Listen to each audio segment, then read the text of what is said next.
Right, hi everyone, good morning. Hi Shitraksh. Hi Divya, good morning. Can you guys hear me and see the screen?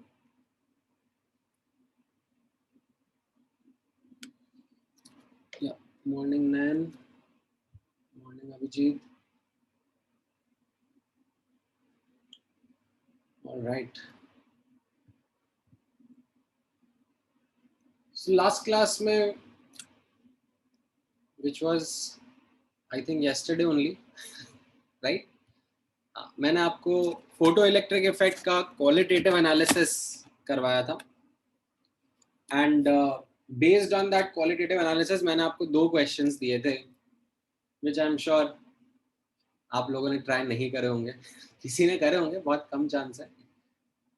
A few students would have tried. So out of those two questions, पहला वाला I would like to discuss right now here in the class only, ताकि आपका ये quick recap, quick revision कर देगा of what we did in the previous lecture. And जो दूसरा question है वो थोड़ा challenging है, वो थोड़ा tough है, तो आप थोड़ा सा time और ले सकते हो उसके लिए. And I'll send a video explanation of the same. ठीक है. Let me just unmute now. हाँ, अभी most of the participants have joined in. अच्छा, ये वाला question is a matrix match या match the column type question, but the different thing about is इसमें 1-to-1 mapping नहीं है. मतलब A can map with multiple options on the second column, right? And based on that अब आपको answer करना है. So पहला वाला जो है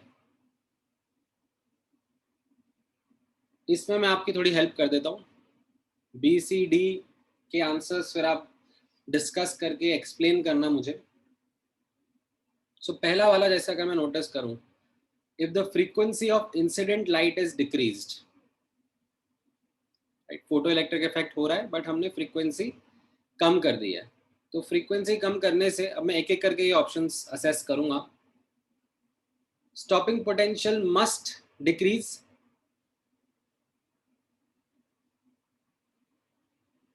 हाँ, ये होगा. कैसे?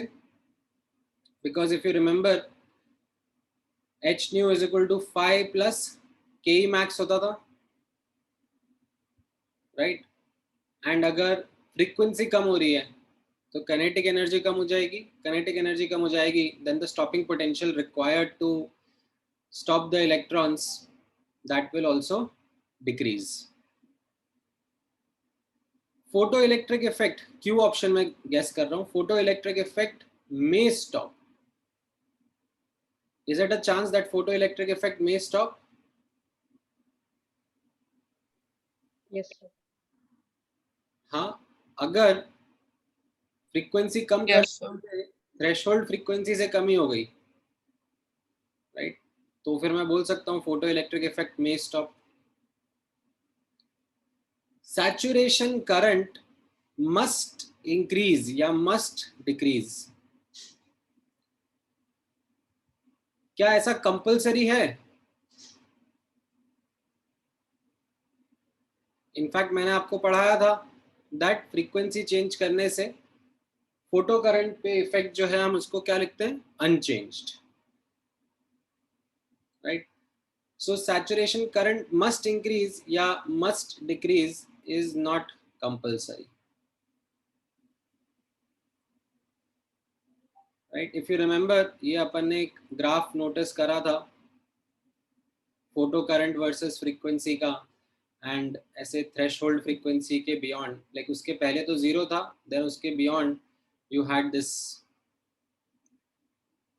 or a slightly different way of drawing it, you can draw it in this way. ठीक है, तो जो ये हॉरिजॉन्टल लाइन जब हम ड्रॉ कर रहे हैं, जहाँ पे ये ग्राफ फ्लैट हो जा रहा है, जहाँ पे graph parallel to X axis हो जाता है, इसको हम कहते हैं सैचुरेशन करंट, राइट? तो ये सैचुरेशन करंट की वैल्यू फ्रीक्वेंसी कम ज़्यादा करने से थोड़ा ना चेंज हो रही है. It depends upon the number of photons, so A का आंसर मैं सिर्फ पी और क्यू लिखूंगा, आर और एस नहीं लिखूंगा, ठीक है। अच्छा, अब बी ऑप्शन का आंसर देने की कोशिश करो। What should be the answer for the B option? हाँ बोलो। Sir, saturation current must decrease. Correct. So यहाँ पर बोला जा रहा है intensity of incident light is decreased. When I say intensity it always means number of photons, ठीक है। ये मैंने आपको लास्ट क्लास में भी समझाया था कि जब भी मैं ऐसा डिस्कशन करूंगा it will always be about number of photons only. तो नंबर ऑफ फोटॉन्स कम हो रहे हैं, ज्यादा हो रहे हैं, यहाँ पर कम करे जा रहे हैं, ठीक है। वाइल फ्रीक्वेंसी इज कांस्टेंट, ठीक है। तो फ्रीक्वेंसी थ्रेशोल्ड फ्रीक्वेंसी के ऊपर ही है, कांस्टेंट है, एंड नंबर ऑफ फोटॉन्स कम करे जा रहे हैं। तो पी ऑप्शन तो नहीं होगा, स्टॉपिंग पोटेंशियल तो वैसा का वैसा ही रहेगा। फोटो इलेक्ट्रिक इफेक्ट में स्टॉप। वेल, यहाँ पर कुछ स्टूडेंट्स को डाउट आएगा कि सर अगर इंटेंसिटी मैं 0 कर दूं तो फोटो इलेक्ट्रिक इफेक्ट भी स्टॉप हो जाएगा, but that will not be a correct thought process. Like when we are saying photo electric effect, यानी कि इंटेंसिटी अगर मैं 0 कर दूं तो इट इज सेइंग दैट मैं एक्सपेरिमेंट ही नहीं कर रहा, मैं लाइट ही थ्रो नहीं कर रहा ना। इफ आई एम सेइंग कि no photons are being thrown, तो don't take that as a case for consideration over here. So that is not something which we are going to take, ठीक है। हाँ, अब आर और S option में आपको जज करना है, तो you very well know that decreasing the number of photons will decrease the current, ठीक है। Then C option, metal is replaced by another metal of higher work function. तो अब इसमें हम लोग कैसे आगे बढ़ेंगे? P and Q. राइट, यानी कि करेक्ट। यहाँ पर अब वापस आप देखो, स्टॉपिंग पोटेंशियल मस्ट डिक्रीज, ऐसा होगा, राइट, बिकॉज अगर फाई की वैल्यू बढ़ गई है, ठीक है, एंड इंसिडेंट रेडिएशन सेम ही रखा है, तो के मैक्स की वैल्यू कम होनी पड़ेगी। के मैक्स की वैल्यू कम होने का मतलब stopping potential must decrease. Photo electric effect में stop, can it's like it becomes work function हमने इतना बढ़ा दिया दैट वो एनर्जी ऑफ फोटोन से ज्यादा हो गया, तो फोटो इलेक्ट्रिक इफेक्ट स्टॉप भी हो सकता है, ये भी पॉसिबिलिटी है। सैचुरेशन करंट मस्ट इंक्रीज या मस्ट डिक्रीज, राइट। तो इसमें the problem is with the word must. Must is not compulsory. हो सकता है दैट हमने मेटल का वर्क फंक्शन बढ़ाया, बट ठीक है, फोटो इलेक्ट्रिक इफेक्ट तब भी हो रहा है, इंसिडेंट फोटॉन्स तब भी आ रहे हैं, फोटो करंट तब भी ऑब्जर्व हो ही रहा है। ऐसा कंपल्शन है ही नहीं कि मस्ट इंक्रीज या मस्ट डिक्रीज होना चाहिए। अगर यहाँ पर ऐसे मे लिखा होता, मे इंक्रीज या मे डिक्रीज, तो शायद मैं मे डिक्रीज वाले ऑप्शन की तरफ सोचता कि हाँ ऐसा पॉसिबिलिटी है कि कम हो जाए, बट मस्ट लिखा है तो मैं इसको नहीं मार्क करूंगा, ठीक है। देन डी ऑप्शन जो है वो बी ऑप्शन के एग्जैक्टली ऑपोजिट है, तो इसमें I am not discussing this again, it will be our option. जैसे मैंने बी ऑप्शन डिस्कस करा था वैसे ही रहेगा। समझ में आया ये question? Yes, sir. Yes, sir. It was a question which kind of recapped what happened in the last class, how we analyzed photoelectric effect and its cause and effect, ठीक है। So, बोलो। for the C option, the C question, हाँ, how will how will the saturation current may decrease? हाँ, तो फिर मैं अगर मे लिखा होता ना, तो फिर मैं यहाँ पर पी क्यू एस और पी क्यू एस भी मार्क करता। But sir, it's not dependent on that, right? Kinetic energy. But may decrease बोला है ना, ठीक है। अगर मे लिखा होता तो मान लो जैसे मैं frequency of incident light is decrease और मैं थ्रेशोल्ड फ्रीक्वेंसी के नीचे पहुंच जाता, तो फोटो करंट बंद हो जाता, है ना? Oh, okay, sir. तो मैं may decrease वाला ऑप्शन रूल आउट नहीं कर पाता. Okay, sir. Thank you. ठीक है. Any other question? Sir, I have a question. Sir, can you explain in option B or D why we don't look at the options P or Q? Because intensity, that is number of photons मैं change कर रहा हूँ, ठीक है, while keeping the frequency constant. तो stopping potential फिर फर्क नहीं पड़ेगा, because stopping potential It is, depends on frequency. हाँ frequency तो सेम ही रखा है ना, बोला frequency is constant and greater than the threshold frequency. तो यानी कि ये टर्म तो unchanged है, ठीक है. मेटल भी unchanged था, तो Ke max का वैल्यू unchanged हो गया, तो मेरा स्टॉपिंग पोटेंशियल का वैल्यू भी अनचेंज रहेगा, तो मैं पी ऑप्शन नहीं मार्क करूंगा. ठीक है. क्यू ऑप्शन भी मैं नहीं मार्क करूंगा. क्यों?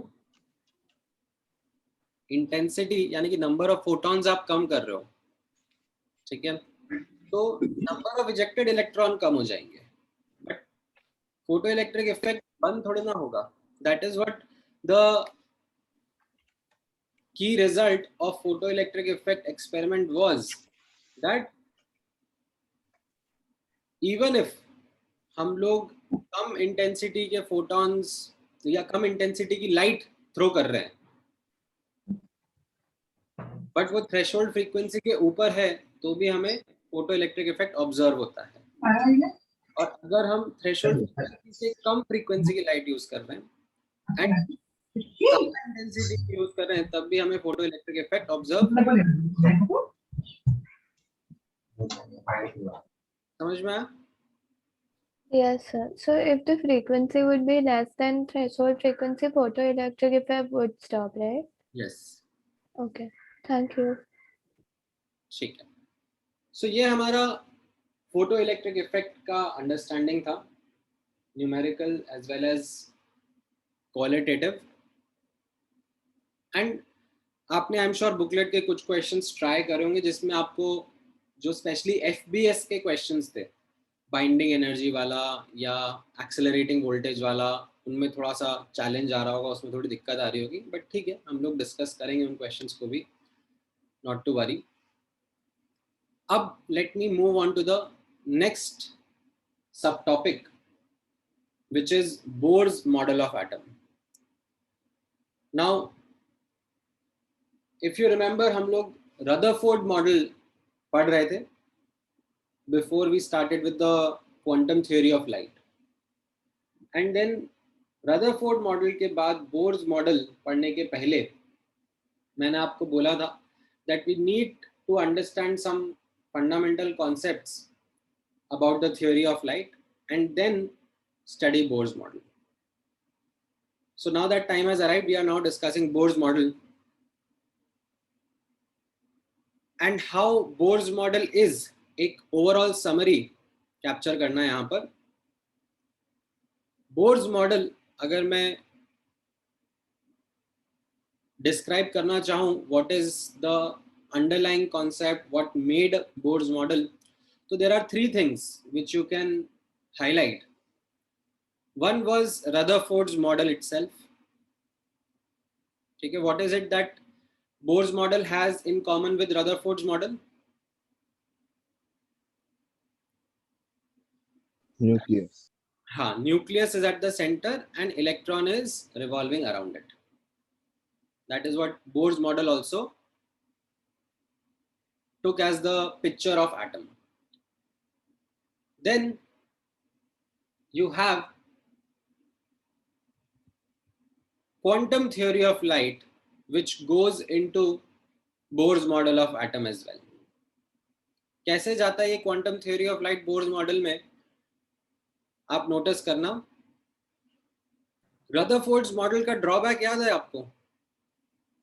Yes, sir. Maxwell's theory. Yes, sir. Right? ऐसा कुछ ड्रॉबैक था ना कि if the electron is present around the accelerating around the nucleus, then it should continuously lose energy and then spiral onto the nucleus. Right? Yes, sir. ये किसने बोला था? Maxwell. James Maxwell. Right, James Maxwell and his theory of electromagnetism.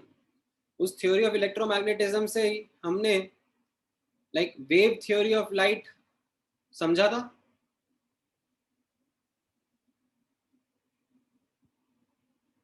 याद है कि नहीं याद है? Yes, sir. राइट, जो जेम्स मैक्सवेल का थ्योरी ऑफ इलेक्ट्रोमैग्नेटिज्म था, उसने लाइक इलैबोरेट करा था. वेव थ्योरी ऑफ लाइट तो खैर उसके पहले आ चुका था, बट उसने इलैबोरेट करा था that what exactly is meant by light as wave. Light are electromagnetic waves of different radiation or frequency and they have falana properties. याद आ रहा है? Now what happens is, ये जो wave theory of light थी, जो Rutherford's model में drawback present कर रही थी, अब ये थ्योरी ही क्वेश्चन में लग गई. राइट, 1890s अर्ली 1900 में जैसे मैंने आपको बताया, black body radiation, photo electric effect, ऐसे कुछ कुछ एक्सपेरिमेंट्स आने लगे which started questioning the wave theory of light. किस तरीके से ये एक्सपेरिमेंट्स क्वेश्चन कर रहे थे वेव थ्योरी ऑफ लाइट को? They were questioning wave theory of light from a perspective of small scale.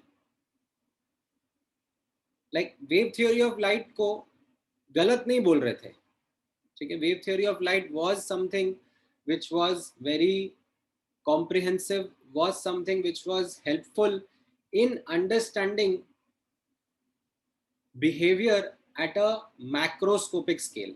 Macroscopic scale समझ में आता है when I say the word macroscopic? Macroscopic मतलब होता है large scale. Like when we are doing experiments in the lab, when we are making observations which are detectable, understandable, observable in our day-to-day life, उनको हम लोग macroscopic observations बोलते हैं. तो wave theory of light जो था, it was a good theory and helping us understand how charged particles behave in our day-to-day world. What exactly light is, ये सब explanation आ रहे थे. But when we go at an atomic scale, when we go at a small scale को हम लोग क्या बोलते हैं? Microscopic scale. ठीक है, जब हम small scale पे जाते हैं तो वहां पर हमें ये समझ में आया that we need a better theory. Rather than just noticing the wave theory, we need something better, and that is what Max Planck came up with, called as the quantum theory of light. Quantum theory of light में कैसा बताया max Planck ने? that matter जो है, for example hydrogen atom is also matter, ठीक है? तो ये जो matter है, ये continuously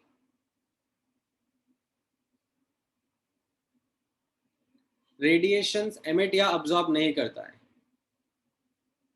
ठीक है? matter isn't going to emit or absorb radiations continuously. continuous form of energy नहीं है. rather it emits or absorbs radiation in form of discrete units called photons. And that idea Bohr's model picked up. That idea Niels Bohr picked up, saying that matter, for example hydrogen atom, अगर continuously energy नहीं emit या absorb करता है, there are some units or packets of energy that a hydrogen atom is emitting or absorbing, then the energy of electron, ठीक है, जो एक electron present होगा around the nucleus in the atom, that must be following some principle, that must be following some logic कि ऐसा नहीं हो सकता कि रैंडमली कुछ भी एनर्जी एमिट या अब्जॉर्ब हो रही है, कुछ पर्टिकुलर वैल्यू, कुछ particular units of energy emit या अब्जॉर्ब हो रही है। तो उस थॉट प्रोसेस को नील्स बोर ने अपने पॉस्टुलेट्स में इलैबोरेट करा, मैं आपके साथ डिस्कस करूंगा। एंड इन 3 आइडियाज के बेसिस पर, इन 3 फंडामेंटल पिलर्स पर he presented his model of atom and its calculations. And of course, all of this was on paper.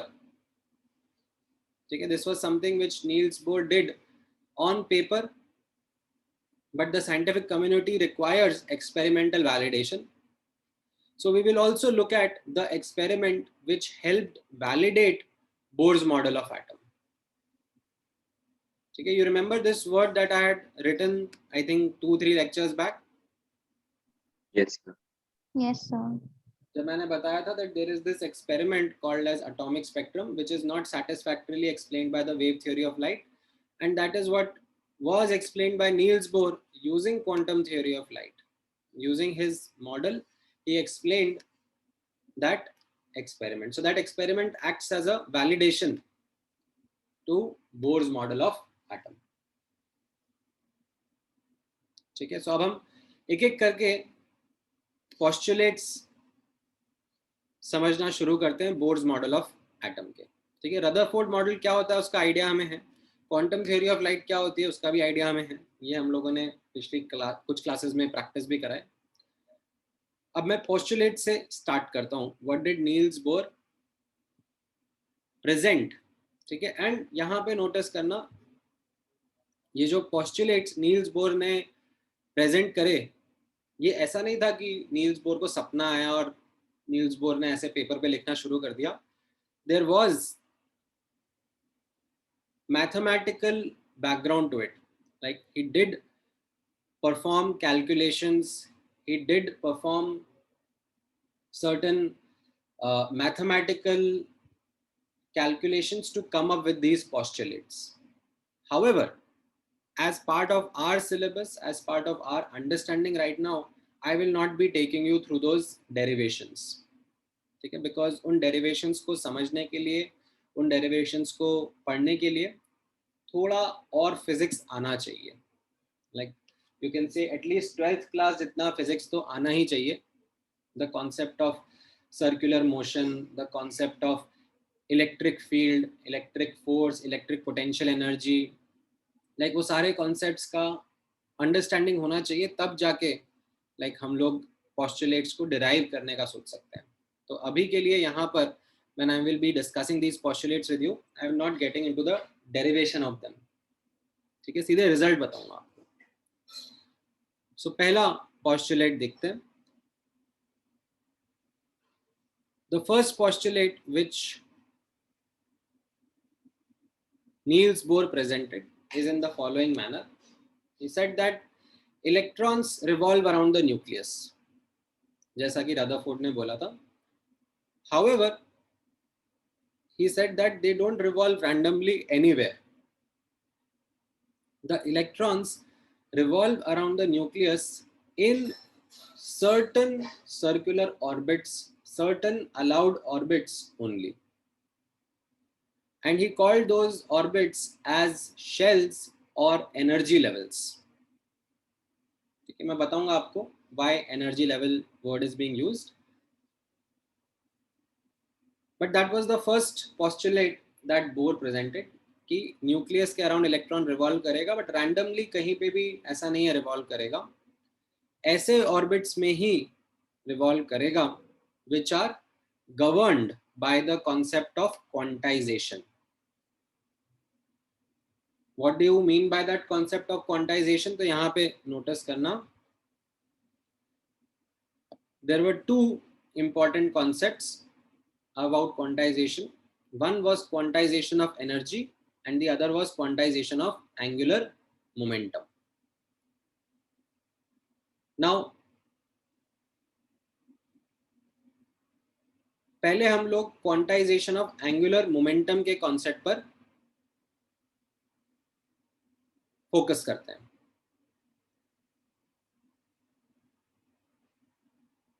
जब कोई ऑब्जेक्ट मूव करता है, ठीक है, say you have an object of mass m moving with the speed v, तो क्या आपको पता है there is this property defined as momentum?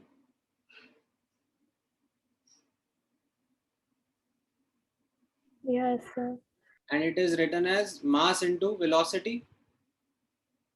Yes. Yes, sir. Great. इतना आपको पता है क्योंकि इतना आपने बेसिक फिजिक्स में पढ़ा हुआ है, ठीक है। नाउ ये जब आप फिजिक्स में पढ़ते हो तो आप जब मोशन के बारे में पढ़ना शुरू करते हो तो you start with a simple straight line motion, ठीक है। स्ट्रेट लाइन मोशन हो रहा है किसी पार्टिकल का in whatever direction, and that mass into velocity is called as momentum. अच्छा, अब जब आप थोड़ा और फिजिक्स पढ़ोगे तो आपको पढ़ाया जाएगा circular motion.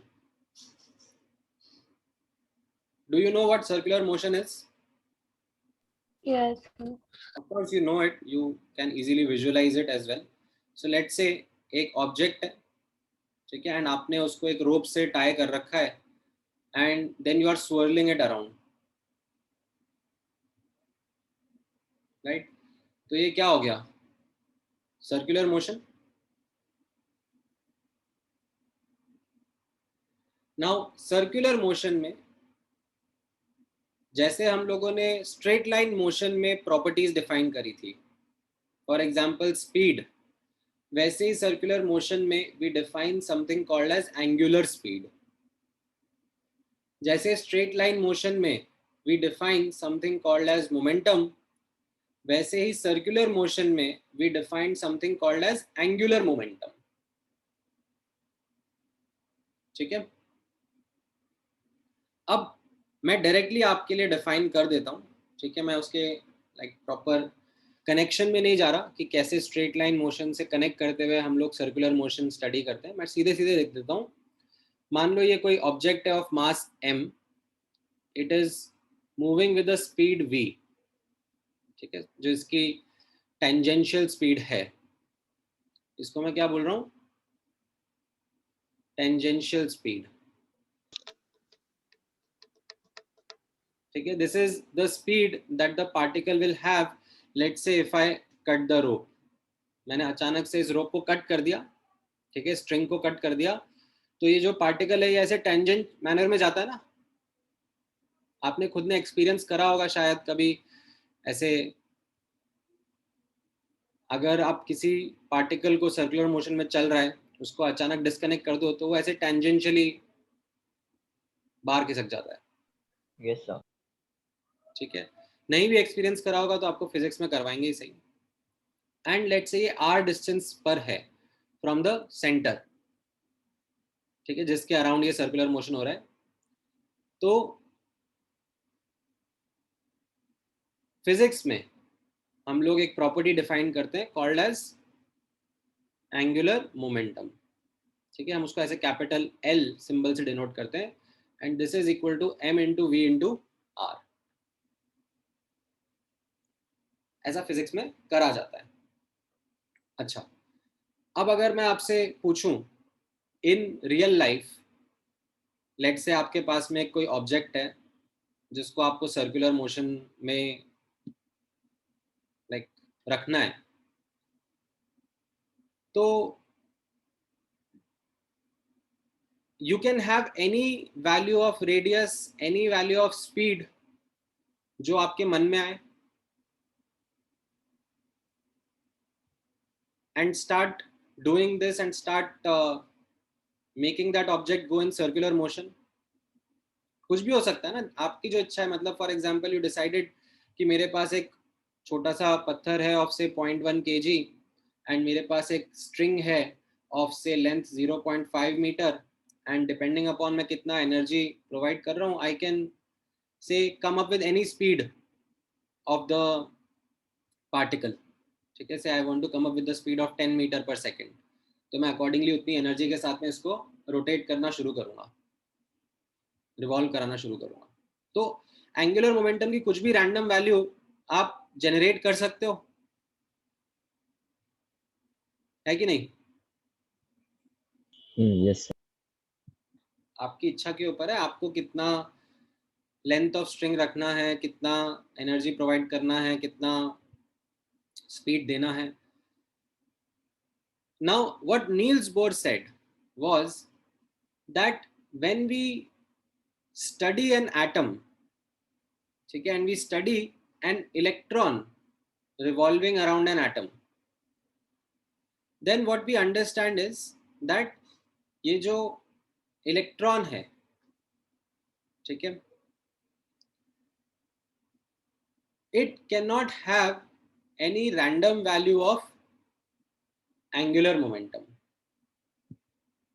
When this electron is revolving around the nucleus, तो कुछ भी random सी value नहीं हो सकती है angular momentum की. Angular momentum is quantized.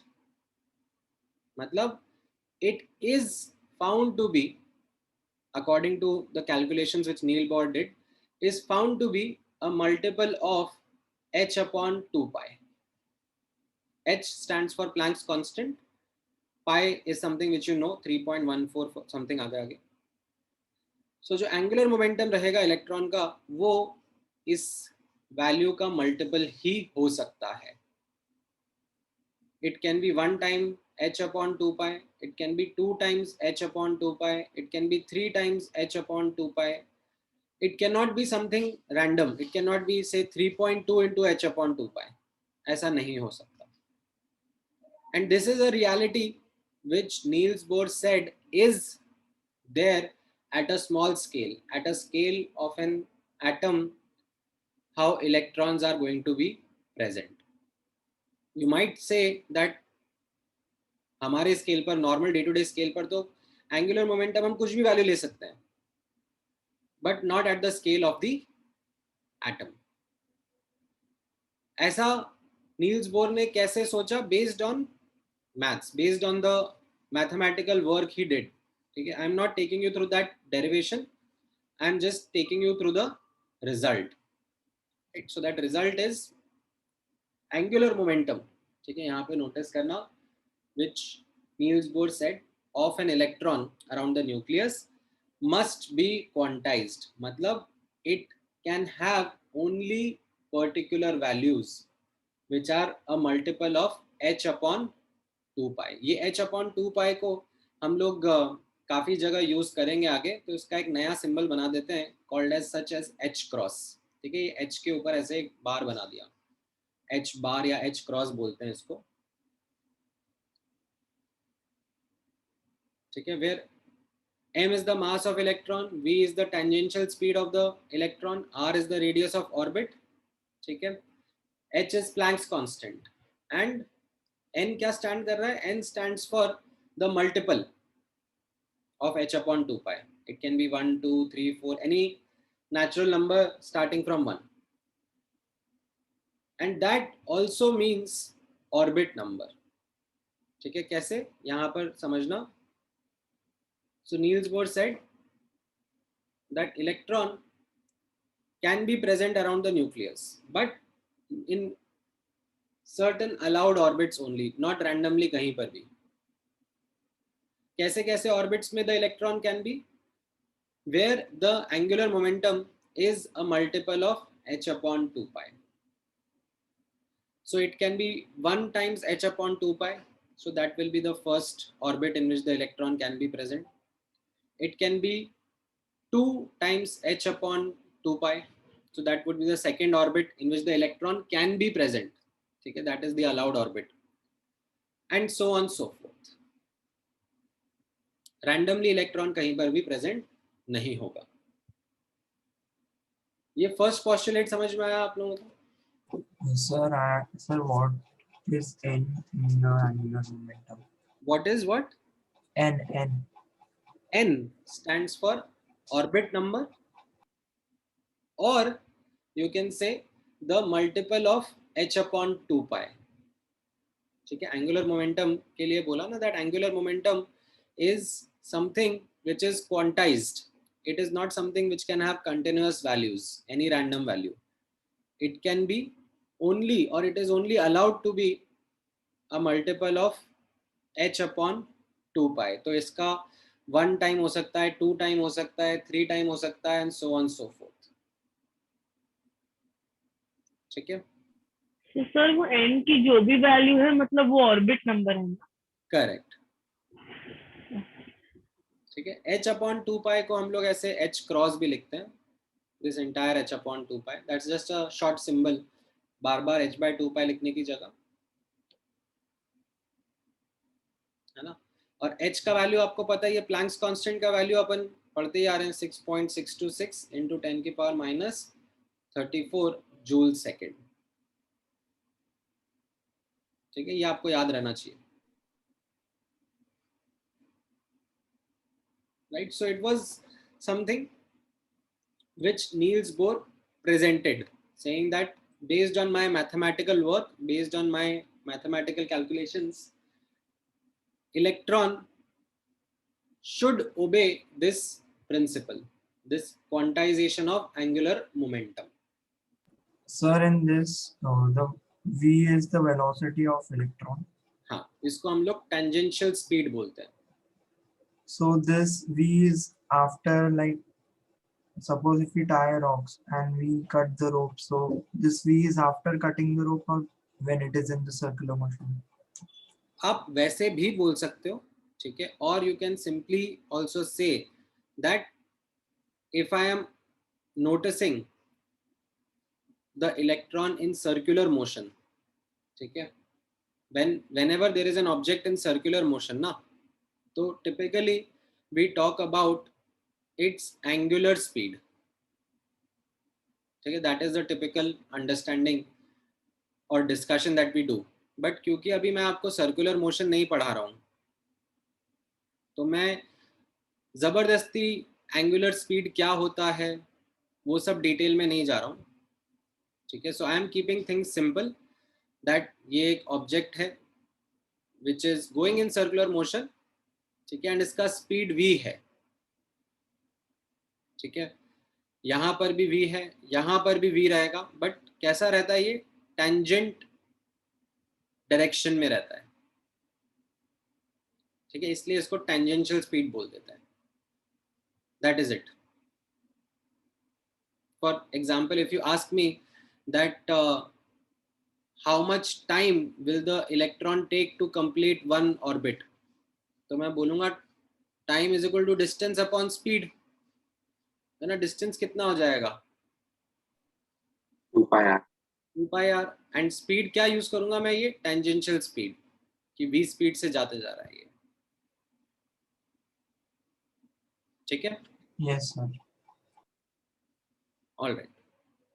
So is there any limit for n or is it infinite? Sorry.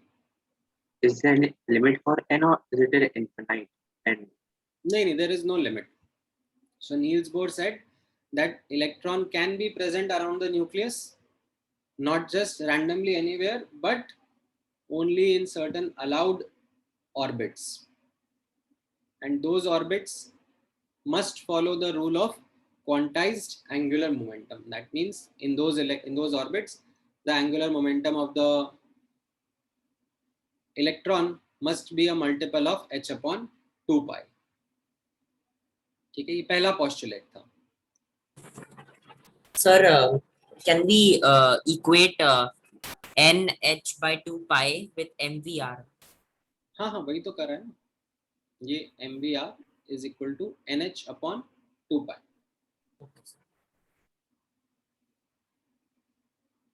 ठीक है. Now,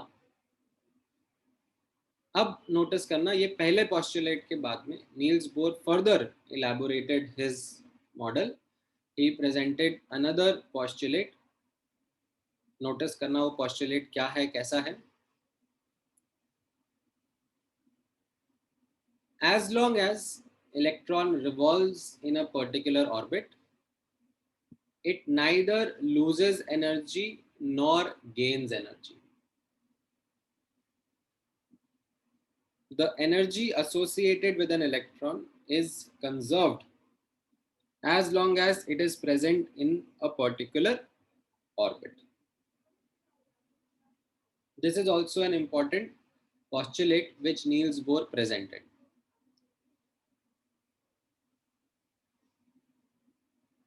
So what do I mean by this? Okay, and this is something which Niels Bohr contradicted what the drawback in Rutherford's model was. याद है आपको Rutherford model में यही drawback था? Yes, sir. क्योंकि Rutherford model में जो theory of light था, wave theory जो था, उसने यही बोला था कि अरे इलेक्ट्रॉन तो continuously energy lose करना चाहिए. When it is present in the orbit, it is revolving, it should continuously lose energy. But Niels Bohr ने बोला कि वो theory ही गड़बड़ है. That wave theory of light, the electromagnetic theory, is something which works well at a large scale, but at a small scale, at an atomic scale, ऐसा नहीं है. In fact, continuous energy का concept ही नहीं है. The concept is quantized energy, and that is what Niels Bohr elaborated. He said that around the nucleus, okay, when the electron is present in the allowed orbits, it has a particular energy associated with it. As long as the electron is present in that orbit, that energy is something which is unchanged. That is something which is constant. But if the electron jumps between these different energy levels, these different orbits, then the atom or the electron will absorb or emit energy. So that absorption or emission of energy happens in a quantized manner. It doesn't happen in a continuous manner. ठीक है, so कैसा Niels Bohr ने बोला, ध्यान से सुनना, that around the nucleus, electron is present in certain allowed orbits, and in those allowed orbit, okay, the electron neither gains nor loses energy. Okay, as long as it is present in that orbit, its energy is conserved. So first orbit, जिसको हम लोग let's say K shell भी नाम देते हैं, ये एक nomenclature हम लोग follow करते हैं, आप लोगों ने पढ़ा भी होगा junior classes में, that there is this nomenclature of orbits. एक तो सिंपल 1 2 3 4 ऑर्बिट नंबर दे देते हैं या फिर उनका नाम दे देते हैं, K shell, L shell, M shell and so on so forth. So यहाँ पर फर्स्ट ऑर्बिट के साथ में associated energy is say E1. So what is Niels Bohr saying? That as long as electron is present in the first orbit, it has a constant energy associated with it, E1. It is neither losing that energy nor gaining that energy. If the electron is present in the second orbit around the nucleus, then as long as the electron is present in that orbit, it is neither gaining nor losing energy. It has a fixed value, a particular value of energy associated with it, and that is say called as E2. E2 is the energy level of the second orbit, and so on so forth. Okay. Now notice करना, when the electron, ठीक है, ये मैं एक statement जरूर यहाँ पे आपके साथ शेयर कर रहा हूँ नोट के फॉर्म में, जो कि हम लोग बाद में प्रूव करेंगे, ये बाद में मैं प्रूव करवाऊंगा, अभी जस्ट मैं बताने के लिए बता रहा हूँ because I need that for easier explanation. जो लोअर ऑर्बिट होता है, ठीक है, वो लोअर एनर्जी का होता है, हायर ऑर्बिट हायर एनर्जी का रहता है. तो ये जो E1, E2, E3 का ऑर्डर है एनर्जी का, वो इस तरीके से रहेगा. बाद में मैं कैलकुलेशन करके भी बताऊंगा आपको. अभी के लिए मान लो कि ठीक है इनकी पर्टिकुलर एनर्जी लेवल्स है, ठीक है, and it is in the following manner that lower orbit has lower energy, higher orbit has higher energy, ठीक है. So what this postulates or this particular postulate also elaborates is, यहाँ पे notice करना, when an electron jumps from one orbit to another orbit, it absorbs or emits energy in form of photon corresponding to the energy gap between the concerned orbits. ठीक है, ये एक important part है इस postulate का, ध्यान से समझना. जब तक इलेक्ट्रॉन उस ऑर्बिट में रिवॉल्व कर रहा है तब तक तो it is neither gaining nor losing energy, but when the electron jumps between these energy levels it will absorb or emit energy corresponding to the energy gap between the concerned orbits. और किस form में वो energy emit या absorb कर रहा होगा? In form of photons. ठीक है, सो यहाँ पे मैं थोड़ा सा और इलैबोरेट करता हूँ. मान लो, ठीक है, लेट मी इलैबोरेट हियर. अभी मेरा electron n is equal to 1 orbit में प्रेजेंट है एंड उसकी एनर्जी E1 है, ठीक है, and it jumps from lower orbit to higher orbit. We call that as excitation. Lower orbit से higher orbit jump करने को हम लोग क्या कह रहे हैं? Excitation. And you know, अभी just मैंने थोड़ी देर पहले बताया आपको that second orbit will be of a higher energy, right? So in order to do this excitation, it needs energy. How much energy does it need? E2 minus E1, the difference between the energy level of these orbits. तो वो energy कहाँ से आएगी? That energy will be in form of photon of appropriate frequency which equals the energy gap between the concerned orbits. ये समझ में आया?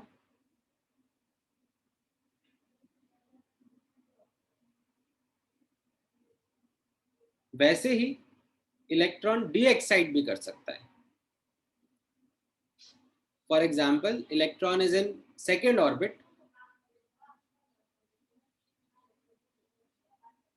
which is of a higher energy, but it wants to come to a lower energy orbit, say first orbit, then it can do so by emitting photon.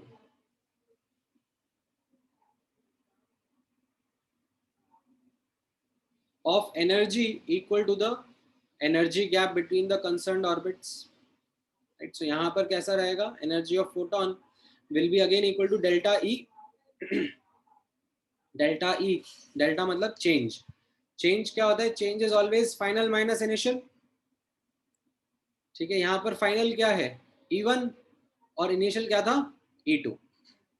ठीक है, so when you will write this E1 minus E2 and you know that E1 is less than E2, यहाँ पर you are going to get a negative sign. ठीक है, and that energy of photon can be written as h nu or hc by lambda, but that does not mean that frequency या wavelength is negative. ठीक है, ध्यान से समझना. वो negative sign क्या imply करता है? That negative sign just implies that the energy is released, the photon is released. ठीक है, आपको magnitude से सिर्फ wavelength का या फ्रीक्वेंसी का कैलकुलेशन करना रहेगा, जो मैं बाद में करवाऊंगा, अभी नहीं करवाऊंगा. बट ये इतना एस्पेक्ट समझ में आया आपको एक्साइटेशन एंड डी एक्साइटेशन का? Yes, sir.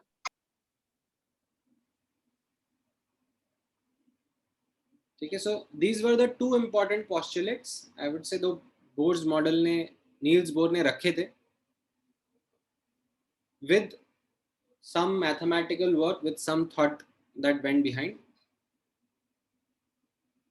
and based on it he did certain calculations. Okay, he presented his results of how the electron is present around the nucleus. अब वो results मैं आपको एक एक करके बताऊंगा. इन दोनों postulates में किसी को कोई डाउट है?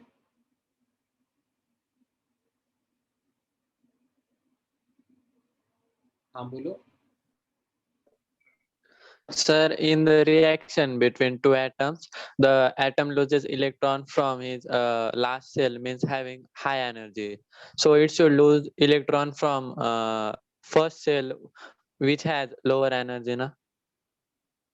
हाँ, सो जैसे मैंने आपको यहाँ पे बताया, lower shell lower energy, higher shell higher energy, है ना. ये जो मैंने यहाँ पे नोट लिखवाया. तो अब आप इलेक्ट्रॉन को कहाँ से कहाँ जंप करवाना चाह रहे हो? Sir, from one atom to another. One atom to another? Yes, sir. नहीं, ये तो अभी मैं विद इन एटम के बारे में बात कर रहा हूँ. अभी मैं एक एटम से दूसरा एटम के बारे में थोड़ा ना बात कर रहा हूँ. Right now I am talking about a particular atom only, कि एक एटम के अंदर क्या हो रहा है.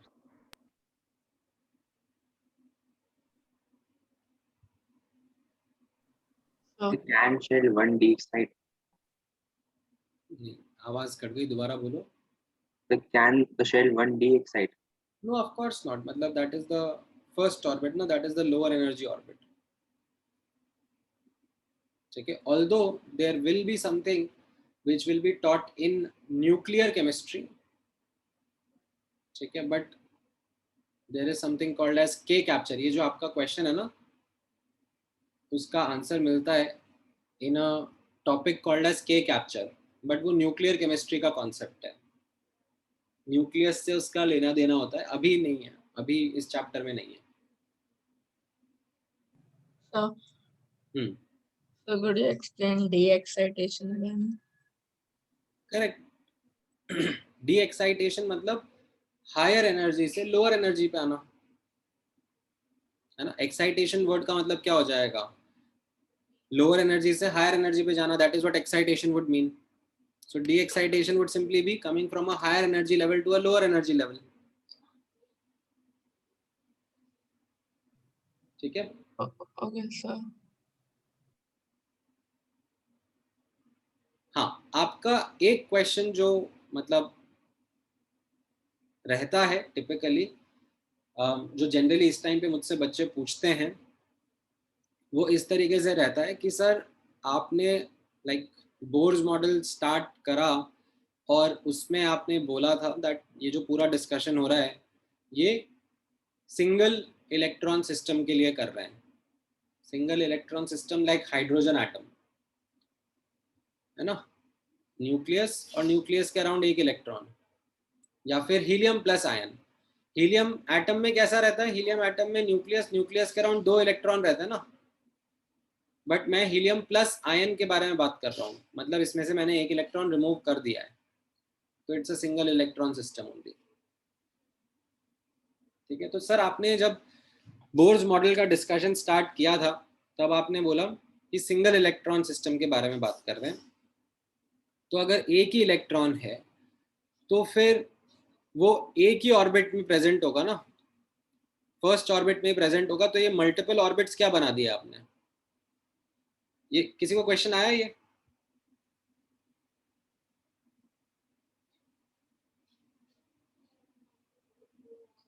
क्वेश्चन समझ में आया? Yes, sir. Yes, sir. Yes, sir. हाँ. सो अब इस क्वेश्चन का जो आंसर है वो ध्यान से समझना, दैट न्यूक्लियस के अराउंड इलेक्ट्रॉन जो है एक ही है. हाउएवर ये एक इलेक्ट्रॉन जो प्रेजेंट रहेगा around the nucleus, it can be present in any orbit around the nucleus. Randomly कहीं पे भी प्रेजेंट नहीं रह सकता. ठीक है. आपको जैसे हाइड्रोजन का एटम बोला तो आपके दिमाग में हाइड्रोजन का एटम का पिक्चर क्या आएगा? न्यूक्लियस और न्यूक्लियस के अराउंड इलेक्ट्रॉन. अब मैं कहाँ बनाऊं electron? Where can I draw the electron? कितने डिस्टेंस पर मैं इलेक्ट्रॉन को रखूं? आपके दिमाग में ये क्वेश्चन आना चाहिए. Yes, sir. So what Niels Bohr is saying that don't place randomly anywhere. ठीक है. ऐसा नहीं कि आपका मन करा कि यहाँ पे इलेक्ट्रॉन रख देते हैं, ठीक है, या फिर यहाँ पे इलेक्ट्रॉन रख देते हैं, ऐसे मत करो. What Niels Bohr is saying is कि around the nucleus, you can place electron only in certain allowed orbits. ठीक है, कुछ r1 डिस्टेंस पर एक ऑर्बिट होगा, ठीक है, which will follow the rules of quantization of angular momentum, जहां पर आप इलेक्ट्रॉन को रख सकते हो. ये फर्स्ट ऑर्बिट कहला सकता है. You can also have electron present in some other orbit, say at some r2 distance from the nucleus, and उस ऑर्बिट में इलेक्ट्रॉन प्रेजेंट हो सकता है, उसको हम लोग सेकेंड ऑर्बिट या सेकेंड शेल कह सकते हैं. एंड इनके बीच में नहीं प्रेजेंट होगा, ठीक है, इन अलाउड ऑर्बिट में ही इलेक्ट्रॉन प्रेजेंट हो सकता है. नाउ नेचुरली, हाँ, नेचुरली जो इलेक्ट्रॉन रहेगा वो लोएस्ट एनर्जी ऑर्बिट में प्रेजेंट रहता है, ठीक है. That is the first orbit में इलेक्ट्रॉन प्रेजेंट रहता है in its natural form. Why? Because अभी जैसे मैंने थोड़ी देर पहले आपको बताया that this is the lower energy orbit. E1 would be the lowest energy orbit, E2 will be higher, E3 will be even higher, and so on so forth. So जो hydrogen atom में electron present रहेगा naturally वो कहाँ पे present रहेगा? First orbit के अंदर, ठीक है. But if I provide energy to that atom, then this electron can jump into higher energy orbit. It can jump into say n equal to 2, n equal to 3, n equal to 4. कहीं पे भी ये jump कर सकता है depending upon मैंने कितना energy provide कराया है. अगर मैं खूब सारा एनर्जी प्रोवाइड करा दूं, ठीक है, समथिंग लाइक जैसे फोटो इलेक्ट्रिक इफेक्ट में हो रहा था, अगर मैं काफी ज्यादा एनर्जी प्रोवाइड करा दूं तो इलेक्ट्रॉन एटम के बाहर भी आ सकता है. It can come out of the atom as well. If I provide more than sufficient amount of energy. But what Niels Bohr also said that the electron can be present around the nucleus in certain allowed orbits. Naturally, it will be present in the first orbit, जो lowest energy orbit है. But अगर आप उसको energy provide कर दोगे, तो it can jump onto some higher allowed energy levels also. ठीक है, अभी समझ में आया है पॉइंट?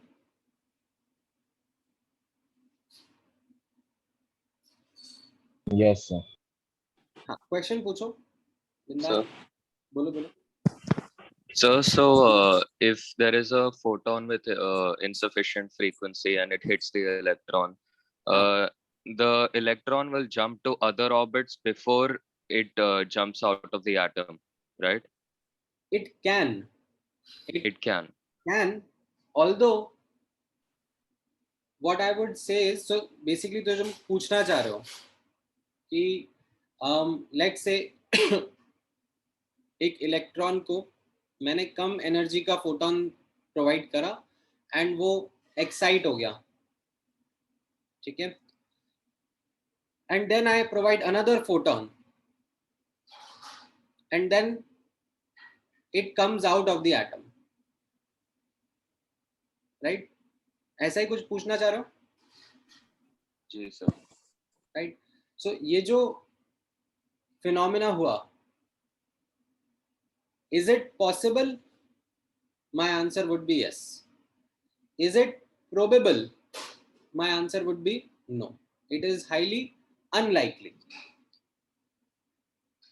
ठीक है, because this entire thing happens in a very very short duration of time. Excitation, ठीक है, when the electron comes in the higher energy level, अब higher energy level में electron को पसंद नहीं है रहना, ठीक है, it is not something which is its natural state, so it can quickly de-excite back by emitting photon. ठीक है, So this is, if you ask me possible hai, I'll say yes, but probable hai, my answer would be no. हाँ, और कोई question? Sir, I have a question. हाँ, बोलो नैन. So we studied about atomic radius, ionization potential and all of that. So how will the atomic radius of different atoms of the same element be same if the electron can be placed in any shell? नहीं, so there is a concept that हम लोग discuss करेंगे with respect to ground state, with respect to the lower energy state. So जैसे हम लोग आगे जब multi electron atoms के बारे में भी बात करेंगे, तो उसमें हम लोग बोलेंगे जो लोएस्ट एनर्जी स्टेट है, उसमें we are talking about how the atom is, what is the size, like what is the atomic radius, what is the ionization energy, वो सब ground level यानी कि you can say the lowest energy state के corresponding बात करी जाती है. Okay, so it's always corresponding to the lowest energy shell only. It is the lowest energy state of the entire atom. Okay, got it. Thank you. So तो आपने एक करके, हाँ पहले अमोक बोल लो. So building up on the doubt that Nan posited, we are considering atomic radius when the atom is in its lowest energy state, when it is present in a state where no photons are striking the atom. Is that right?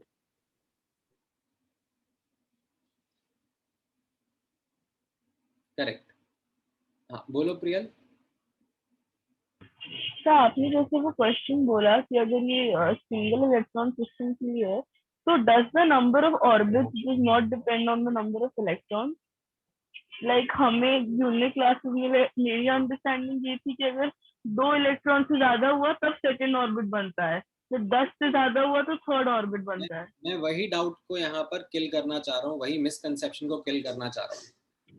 That a lot of students have this misconception that hydrogen atom है, hydrogen तो atom एक में orbit होगा. एक electron है तो एक ही orbit होगा. ठीक है. I want to remove that misconception, and that is what I am highlighting over here, that around the nucleus there are many energy levels that are present. It's like simple analogy could be something in this way. Let's say imagine you living in a multi-story house. ठीक है. Now you are just one person and you want to stay in the lower energy level. ठीक है, आपको ground level पे रहना ही prefer करते हो. You are like क्यों मैं क्यों ऊपर जाऊं. ठीक है, बट इसका मतलब ये नहीं है कि बाकी एनर्जी लेवल्स एग्जिस्ट नहीं कर रहे हैं. बाकी एनर्जी लेवल्स एग्जिस्ट कर रहे हैं. And if you are provided energy then you may jump on to those higher energy levels. Okay, so there exist many orbits, but an electron prefers staying in the lower energy. That is by default. Correct. Okay. This is the main point which I would want to help you, or main misconception that I want you to remove from your heads, that hydrogen atom में एक ही orbit होगा. नहीं, there are many allowed orbits. कितने allowed orbits? I would say infinite. There are infinite allowed orbits around the hydrogen atom, infinite allowed energy levels. Although आपको थोड़े time बाद मैं समझाऊंगा बताऊंगा तो like 5-6 नंबर ऑर्बिट के बाद में doesn't make practical sense to talk about those orbits, and you will know why. मैं थोड़े टाइम में आपको जब कैलकुलेशंस करके बताऊंगा तो आपको समझ में आएगा. But yes, around the nucleus there can be infinite orbits or infinite energy levels in which the electron can be present. It is present in the lowest energy orbit in its natural state, but can jump between these orbits if given energy.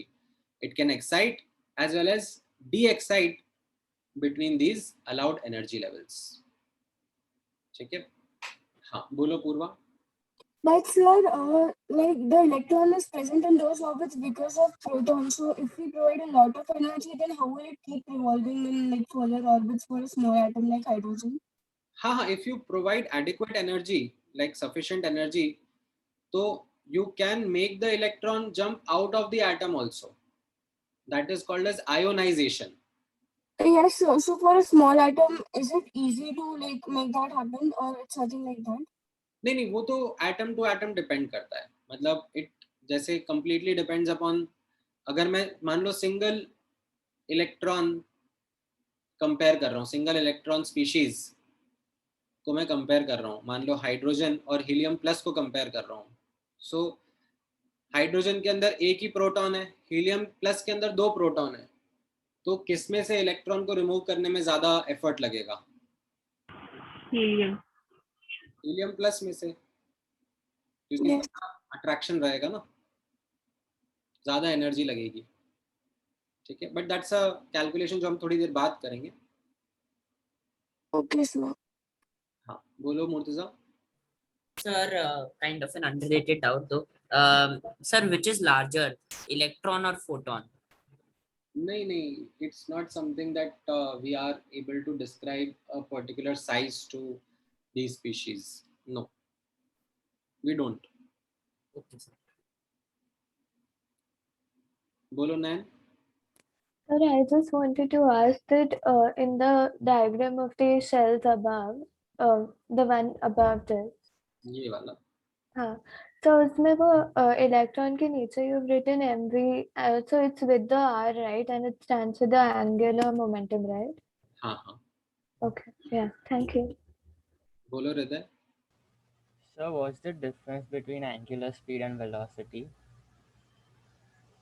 मतलब बहुत अलग अलग चीजें हैं, in the sense अब वो circular motion की detail में चले जाएंगे, मतलब मेरे को उधर जाना नहीं है एक्चुअली ज़्यादा, so I don't want to continue on that line.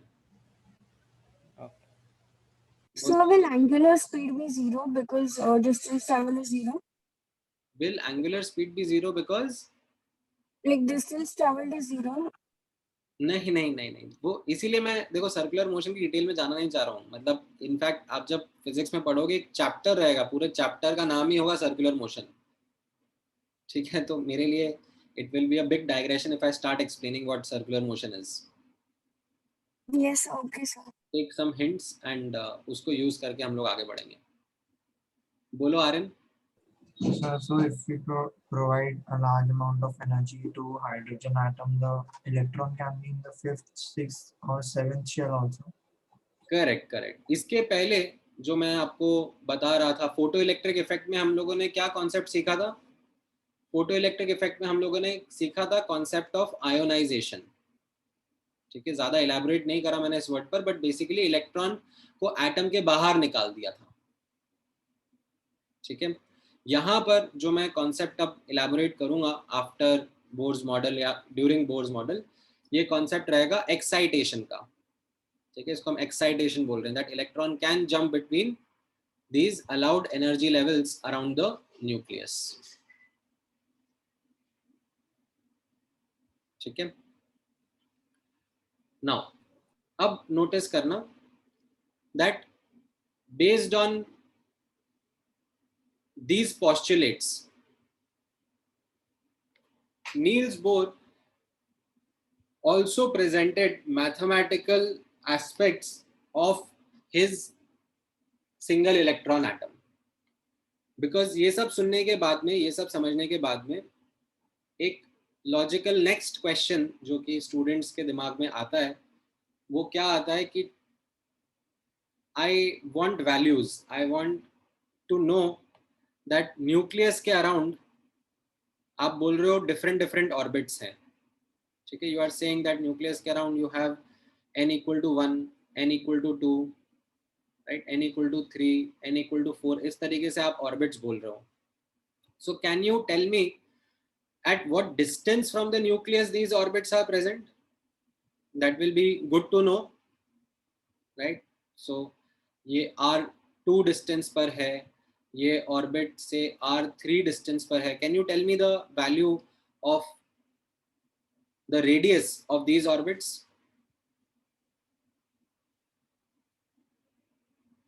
अच्छा, you are also telling me that in these orbits the angular momentum is quantized, like the speed with which the electron is moving in these orbits, that is such that MVR or angular momentum is equal to NH upon 2 pi. So can you tell me what will be the speed of electrons as it revolves in these orbits, V1, V2, V3, whatever those speeds are? Can you tell me what those speeds are? Can you also tell me, like in Niels Bohr postulates, Niels Bohr said that these orbits are of particular energy levels as long as the electron is not, as long as the electron is revolving in these orbit, it neither loses energy nor gains energy, right? ऐसे ये E1 level, E2 level, E3 level and so on so forth है. So can you tell me what is those energy, what are those energy levels, what are those values, how many joules or kilojoules or calorie of energy electron has when it is present in those orbits? क्या वो आप मुझे बता सकते हो? तो ऐसे कुछ मैथमेटिकल क्वेश्चन आपके दिमाग में आ रहे हैं?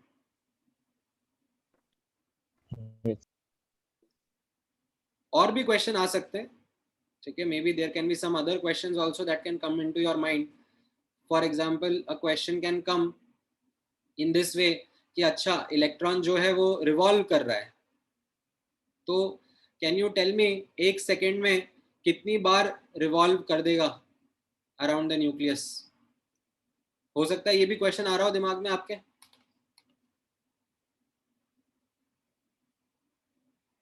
Any other wild question that is coming into your mind?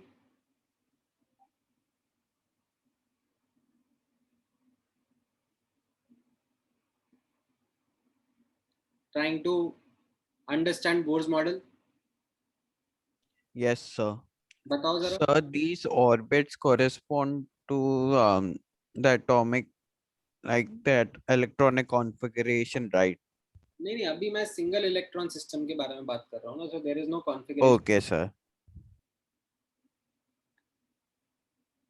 और कोई क्वेश्चन आ रहा है, like any other point that you would want to calculate? Sir, how fast does it does the excitation de-excitation happen? How fast, like electron कितना जल्दी एक orbit से दूसरे orbit में जंप कर जा रहा है? Yeah. ठीक है, इट्स अ गुड क्वेश्चन. ठीक है, और कुछ क्वेश्चन?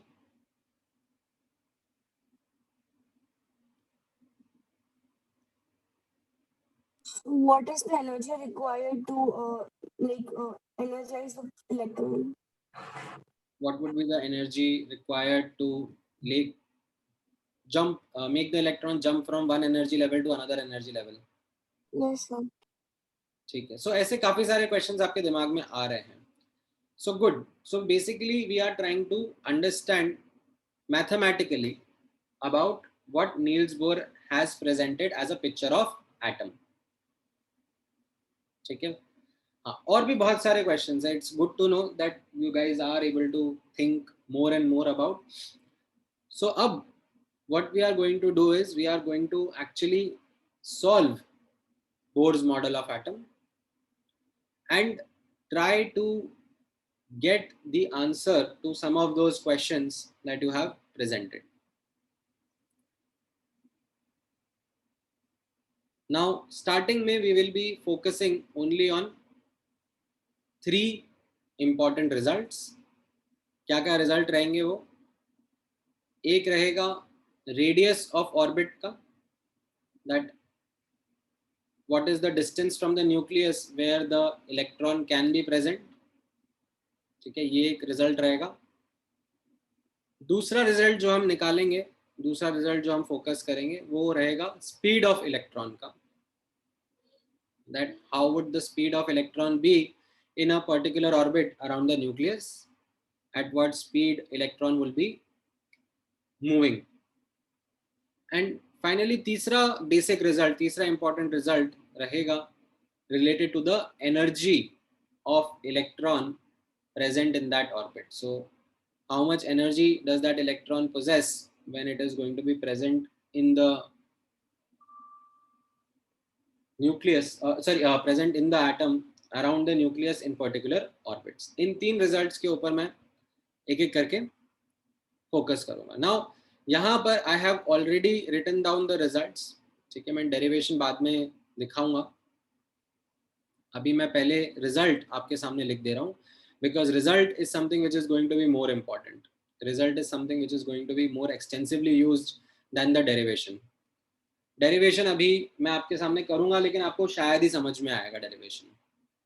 ठीक है, you might be not able to understand the derivation completely because it again requires certain concepts of physics which have not been taught to you.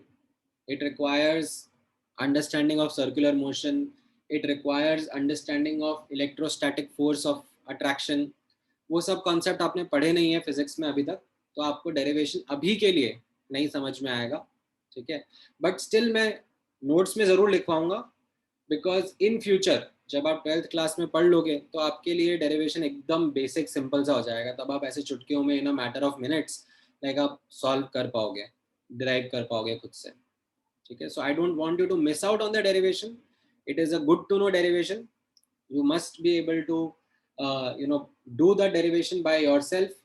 ठीक है, but maybe not today, after say a year और सो, जब आप physics में ये सारे concepts detail में पढ़ चुके होगे. ठीक है, अभी के लिए result are going to be very important. Result are something which we are going to use in this chapter quite extensively.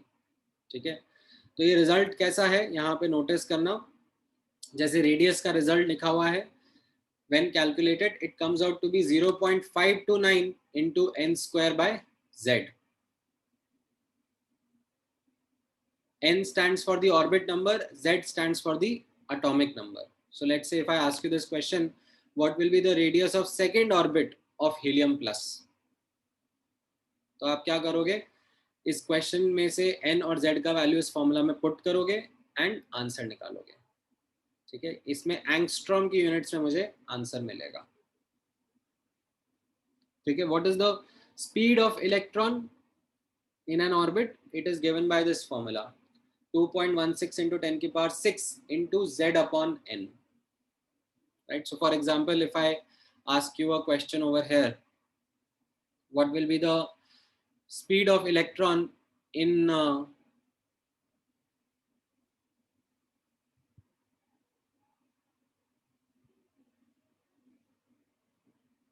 say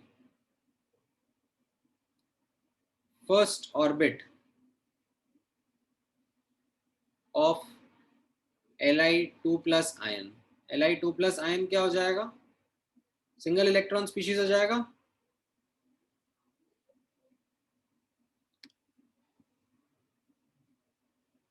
कैसा रहेगा इसका आंसर? क्या रहेगा इसका answer? So you use the formula directly. ठीक है, ये जो 2.16 into 10 की पावर 6 वाला फॉर्मूला है. What will be the value of Z for lithium 2 plus ion? 3. And कौन से ऑर्बिट में इलेक्ट्रॉन की स्पीड का कैलकुलेशन हो रहा है? First orbit. So this much would be the speed of the electron in the first orbit of Li2 plus ion. ठीक है, and the last formula, that is energy of electron in the nth orbit, that is minus 13.6 into z square by n square. ये electron volt की units में है. ठीक है, and of course you might be a bit puzzled by looking at this negative sign. You will be like कि ये क्या हुआ? नेगेटिव एनर्जी, कुछ नया डार्क मिस्टीरियस सा तो नहीं हो रहा है? लाइक नेगेटिव एनर्जी क्या होती है?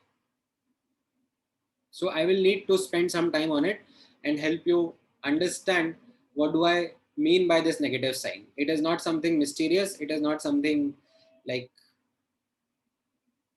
ऐसे negative psychologically. It is just a convention that we are going to use. We call something as positive, we call something as negative after defining something as zero. ठीक है, so it's more of a convention. मैं बात करूंगा आपके साथ में. अभी ये 3 रिजल्ट समझ में आए? Yes, sir. Yes. ठीक है, अब rather than going through the proof right now, ठीक है, which will take a little bit more time, तो मैं आपसे कुछ क्वेश्चंस पहले करवा लेता हूँ. ठीक है, प्रूफ मैं नेक्स्ट क्लास में हैंडल कर लूंगा, मेरे पास अभी 5-6 मिनट ही बचे हुए हैं, तो I would rather use them in doing some questions with you. एक बार ये फॉर्मूला का स्क्रीनशॉट ले लिया सबने? फटाफट इन फॉर्मूलाज को अप्लाई करना सीखेंगे एक बार इन कपल ऑफ क्वेश्चंस। एक बार स्क्रीनशॉट ले लो। सर क्या ग्रुप पे सेंड कर सकते हैं? ग्रुप पे तो मैं बाद में सेंड करूंगा ही ना नोट्स।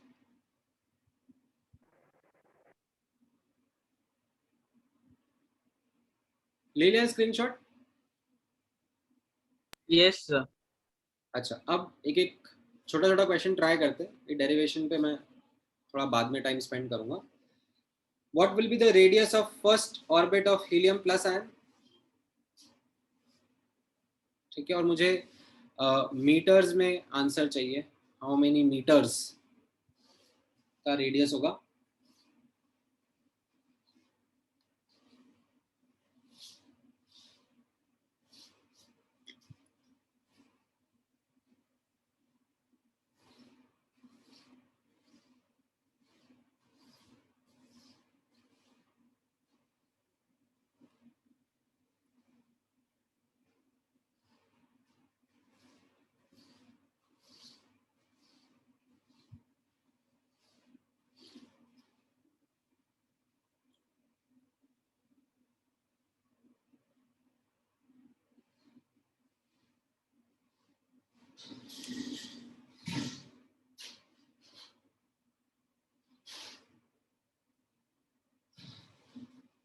करेक्ट। तो आपने फॉर्मूला में पुट करा 0.529 into N square by Z, N का वैल्यू 1 एंड जेड का value 2 and you get the answer. ये एंगस्ट्रॉम में आया है। इसको अब अगर मुझे मीटर में लिखना है तो मैं इसको 2 से डिवाइड कर दूंगा, तो ये कैसा आ जाएगा 2.6, ठीक है, 5 रफली लिख सकते हो, 4-5 करोगे ज़्यादा एक्यूरेट हो जाएगा, इंटू 10 की पावर -10 मीटर, और सॉरी नॉट 10 की पावर -10, 10 की पावर -11 मीटर। ठीक है, -11 क्यों आया, समझ में आया ना? Yes, sir. हाँ सर। ठीक है, अच्छा एक और क्वेश्चन ट्राई करते हैं। So let's say you have this question that radius of second orbit of helium plus is x, ठीक है, and you need to determine the radius of the second orbit of hydrogen atom in terms of x। तो अब आप कैसे करोगे?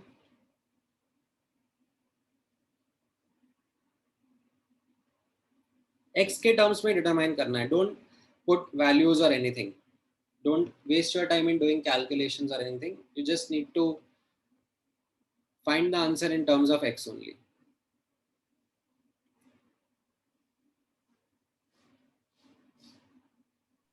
Sir, 2x.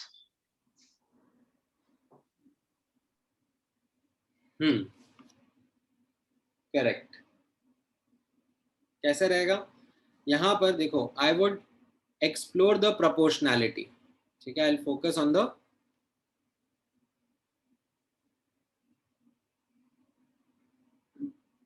proportionality rather than writing the entire equation, rather than writing the constant। मैं सिर्फ इस पे notice करूंगा that r was proportional to n square by z, और अगर मैं दोनों केस का रेशियो लूंगा, इसको मैं केस 1 बोल देता हूँ, second orbit of helium plus, और इसको सेकेंड केस बोल देता हूँ, second orbit of hydrogen, case 1 upon case 2, तो उनका रेशियो अगर मैं लूंगा तो प्रोपोर्शनैलिटी कांस्टेंट कट जाएगा, तो 0.529 सब कट जाएगा। क्या आ जाएगा? n square by z of case 1 upon n square by z of case 2। now what is the n value of case 1? 2, and z value of case 1? 2 helium plus ion है। Case 2 के लिए n का value 2 रहेगा और z का value 1 रहेगा, तो वो मैं यहाँ पे पुट करके फटाफट मेरा आंसर निकालूंगा और मेरा आंसर 2x आ जाएगा। ठीक है, मुझे ज्यादा कैलकुलेशन की मेहनत नहीं करनी पड़ी। ठीक है, प्रोपोर्शनैलिटी कैसे एक्सप्लोर करना है ये समझ में आया? Yes sir. Yes, sir. ठीक है, एक और क्वेश्चन में ट्राई कर लो तो फटाफट प्रैक्टिस हो जाएगा। ये वाला क्वेश्चन ट्राई करो।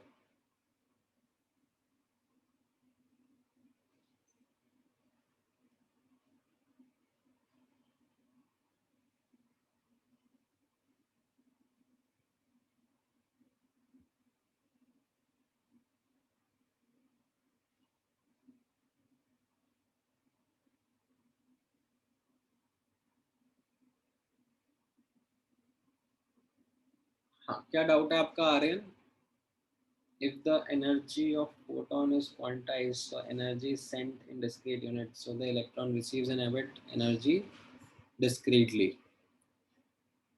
ठीक है। Alternatively आप पूछ रहे हो, is there a state where atom continuously excites or de-excites? तो आर्यन,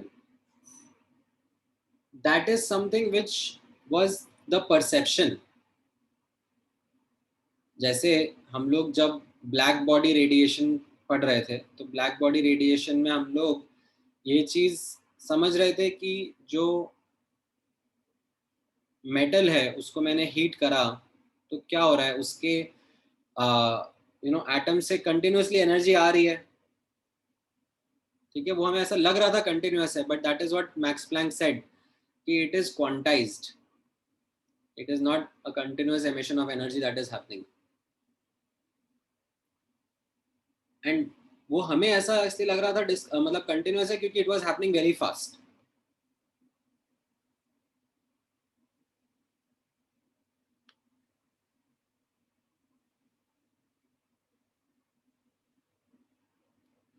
हाँ करेक्ट, तो यहाँ पे the answer would be R/9।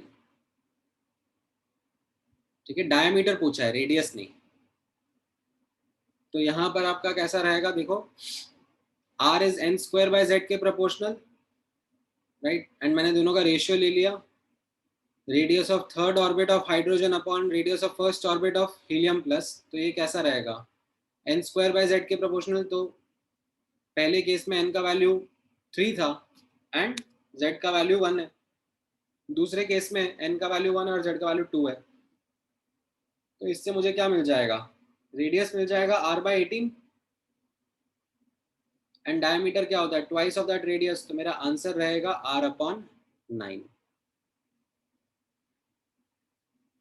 ये समझ में आया? Yes, sir. Yes sir. मैंने केयरलेस मिस्टेक करी थी, आई होप यू रियलाइज कहाँ पे आपकी केयरलेस मिस्टेक हुई। Yes, sir.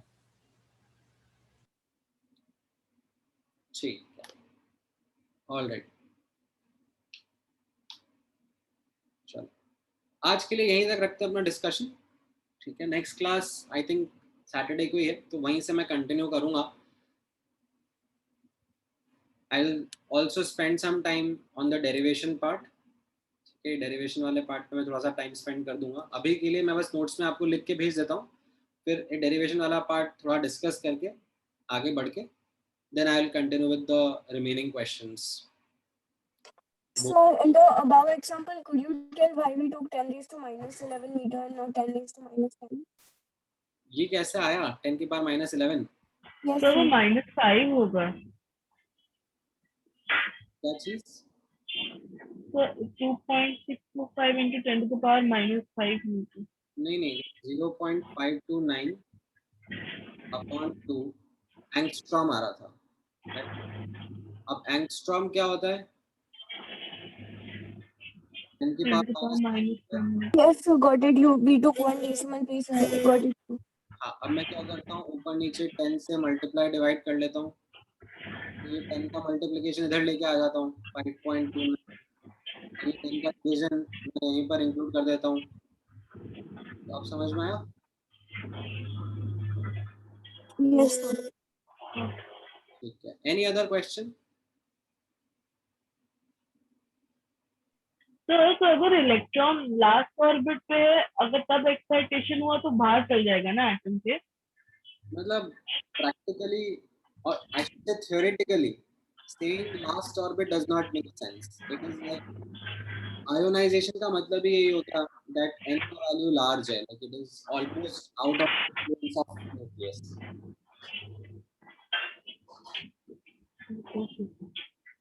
ठीक है। और सर दो ऑर्बिट के बीच का, दो कंसेक्यूटिव ऑर्बिट के बीच का डिस्टेंस सेम नहीं होता ना? नहीं ना, आप देखोगे कैलकुलेशन में करवाऊंगा आपको, आप ऑब्जर्व करोगे, मैं ये सब एक्सप्लोरेशन आपसे करवाने वाला हूँ अभी। बोर्ड मॉडल आज तो स्टार्ट ही किया है ना हमने, नेक्स्ट क्लास में भी आप एक्सप्लोर करेंगे। Sir, हाँ बोलो यश। sir, if there is a photon which doesn't have sufficient energy as the energy gap between the two shells, so will the photon not interact with the electron or something else will happen? अभी अपने syllabus के हिसाब से we would say no interaction, ठीक है, that is what we are going to consider right now, there is no interaction. Okay, sir. And sir, the speed with which the electron will jump from one shell to another, will it depend on the energy supplied, or is it characteristic for each atom of an element? नहीं, that will not be straightforward calculation. That is in fact a much difficult calculation in terms of how much time the electron spends in an energy level and how much time will it take to jump from one orbit to another orbit. In fact वो calculation हम लोग अभी अपनी understanding के हिसाब से अभी इस लेवल पर हम लोग कर भी नहीं पाएंगे। Okay, sir. ठीक है, चलो, एनी अदर क्वेश्चन? ठीक है, तो मैं आपके साथ ये नोट शेयर कर दूंगा, रिकॉर्डिंग शेयर कर दूंगा। प्लीज मेक श्योर आप अपने फेयर नोट्स बना रहे हो, and then I will give you some practice questions to just work on what we have studied in Bohr's model today, ताकि नेक्स्ट क्लास में थोड़ा सा आप रिवीजन करके आओ of what we have learn today. Thank you guys.